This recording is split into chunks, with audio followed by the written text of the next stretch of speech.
Сәлем достар, біз бүгін салат істейміз. Сәлем достар, бүгін бізде жасалынатын салат фунчуза деп аталынады. Фунчузаны бірінші өзін салып, ыстық қайнаған суға бұқтырып аламыз, бетін жауып. Мінекей бетін жаптық. Ендігі кезек бізде жаздың күні қатырылған қызыл бұрышымыз. Дәл осылай 2 дана қызыл бұрышымызды ұзын-ұзын етіп кесіп аламыз, солонка етіп. Қатты жұқа да емес, қатты қалың да емес етіп кесіңіздер.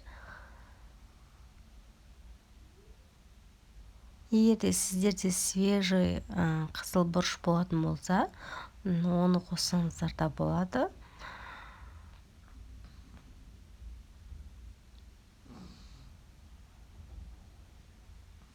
Ендігі кезек етімізді де солай ұзын-ұзын етіп, солонка етіп турап аламыз. Қараңыздар.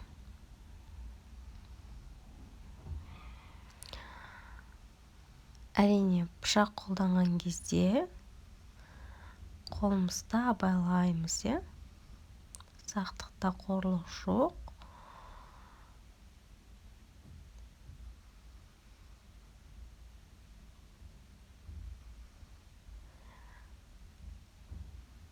Көп процестің барлығын етті мен өзім турап бердім.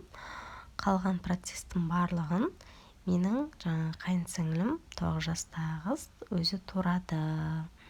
Вот мінекей. Бізде свежий не болған жоқ, огурцы болған жоқ. Біз деген обедке тез дайындалатын етіп жасай қойдық. Мінекей бізде соленый огурцы болған соң, соленый огурцыйдың 2 данасын қосып жібердік. Оны да дәл осылай ұзын-ұзын етіп кесіп аламыз.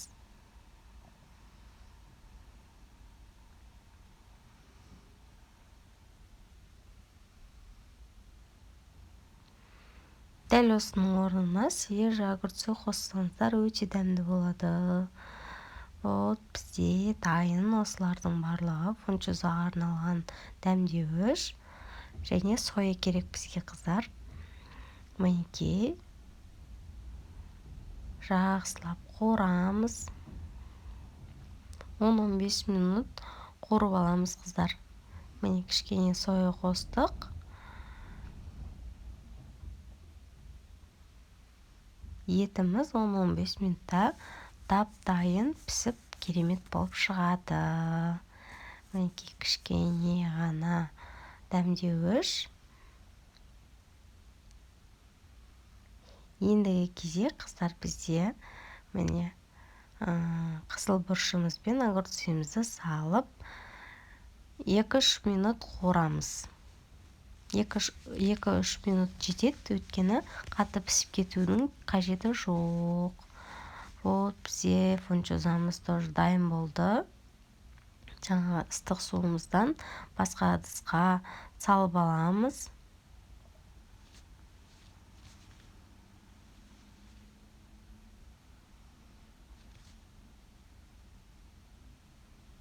Ендігі кезек бізде дайын тұрған ет, бұрыш, огурцымызды салып, жақсылап араластырамыз қыздар. Мінекей.